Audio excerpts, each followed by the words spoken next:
says to Peter. Mark.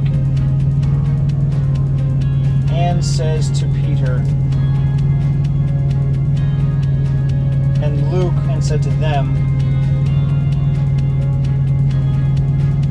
And says to all three.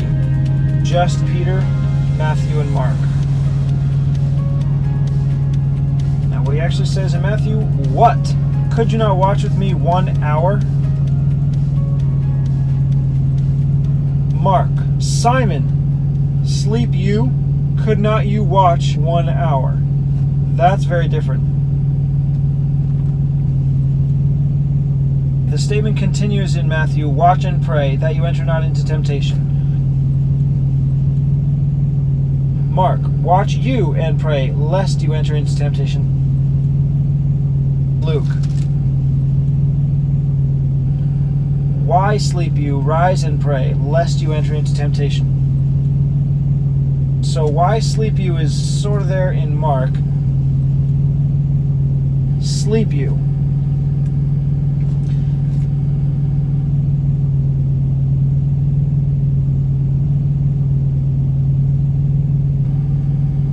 I think I can have all these words. What?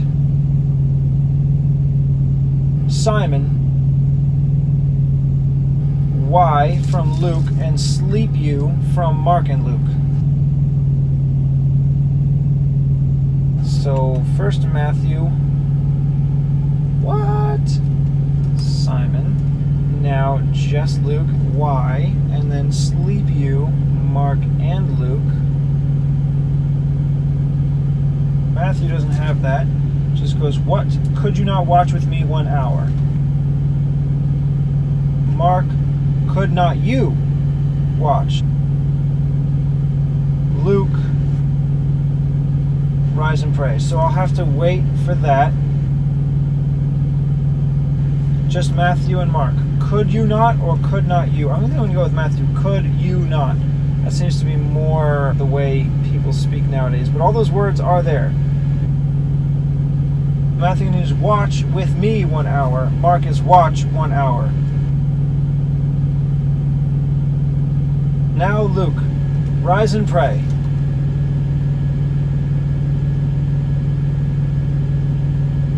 Mark, watch you and pray.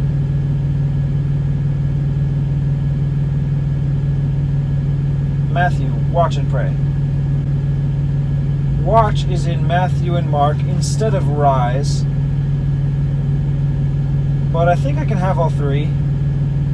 If they're sleeping, perhaps they should stop laying down and pray while kneeling or while bowing. I'm not sure, but rise could just mean stop laying down in sleep to get up in some manner to pray. So I'll have rise first. Rise. Watch is Matthew and Mark. Mark adds you, and pray is all three.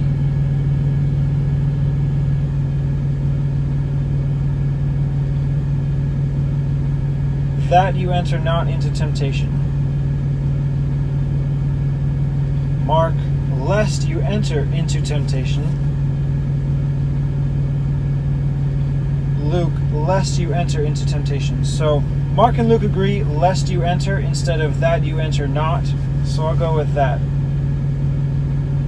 Lest Mark and Luke, you enter is all three. So I'm just leaving off not. Into temptation.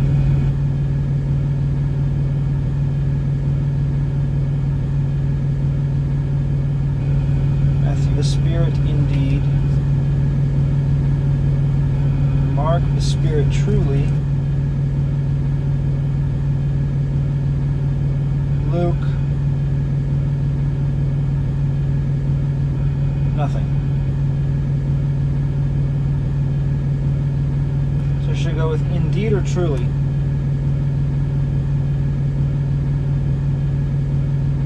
Truly is usually exchanged for verily. So I think I'm going to go with indeed. That's a bit more rare. The Spirit indeed is in both, but it's in italics in both.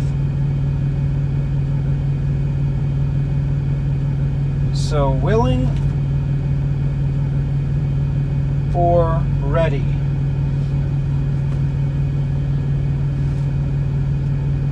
No, I'm used to hearing willing, but ready actually seems to make more sense. It's ready to go, not just that it wants.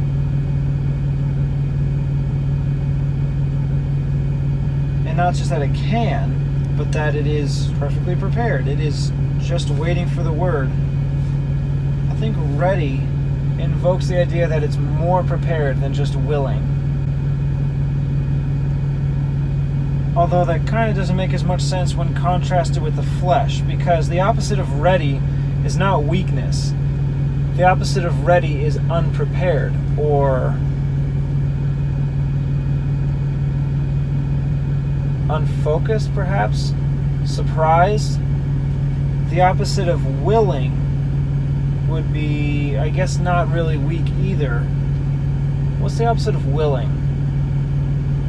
I don't want to hear anyone say unwilling. Good job, thanks. Yeah. More like making excuses or apathetic, uncaring, lazy. Which one of those is closer to the opposite of weak? The opposite of weak would be strong. Courageous. Willing would be courageous, although strong would be more like ready. I don't know, either one of them would work. The Spirit indeed is willing, the Spirit indeed is ready. Maybe I should just put both, ready and willing. The Spirit indeed is ready and willing. Yeah, ready and willing are just different enough that I think maybe I should have them both.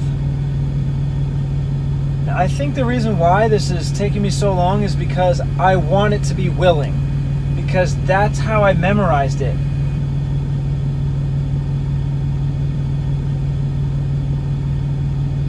But I'm deathly afraid of choosing something just because that's what I'm used to, as opposed to what's there, what is most appropriate. Perhaps I just read a specific version and now I am biased towards it, as opposed to what's most correct. I'm afraid that if I go with willing, I will regret it, because I'll wonder if it really was the best choice every single time I read it. I don't think I've had that problem.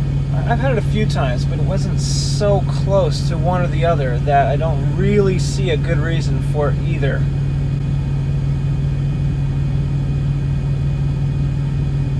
You know, this and before watch and pray is in all three. I would be comfortable just taking one of these ands from Matthew, Mark, or Luke and putting it here to combine ready and willing. Lest you enter into temptation. The Spirit indeed is ready and willing, but the flesh is weak. I think it's just tradition. It just sounds different having two things instead of one. It's always been the Spirit is willing, the flesh is weak. I remember that being spoken dozens of times. I don't ever remember hearing someone say the Spirit is ready, but the flesh is weak. Okay, I think I'm making excuses for myself. I really want to have it the way I remember it, but I've been okay with changing the way I remember it in order to be more inclusive before. Why not do that now? I'm going to do it now. I'm going to take the and from Luke. I'll make the and be Matthew and Mark up there. Watch you and pray. But this will be ready and willing. I think that makes a bit more sense than willing and ready. Ready is from Mark and from Luke. I want the and to be clearly from somewhere else so that no one thinks or could possibly be confused that the and was already there. I'm trying to be honest. Ready and willing. Now, after willing is, but the flesh is weak. Now, this is just something that's going to have to take some getting used to. I know it's different from what is common But this entire work is different from what's common. That's the whole point, is to make it so you don't have to read it one way in Matthew and then a different way in Mark. What did Jesus say? He didn't speak English, so maybe the original word is the same. That was translated ready in Mark, willing in Matthew. Lest you enter into temptation, the spirit indeed is ready and willing, but the flesh is weak. I know, it grates on me. It's just not normal. It sounds different. This is probably why people just can't stand to let go of the King James Version. But what it means is so much more important than tradition. That's why. That's the only reason why I could be okay with doing this project in the first place. So even though it hurts me because it sounds different, I'm standing on principle that what it means is more important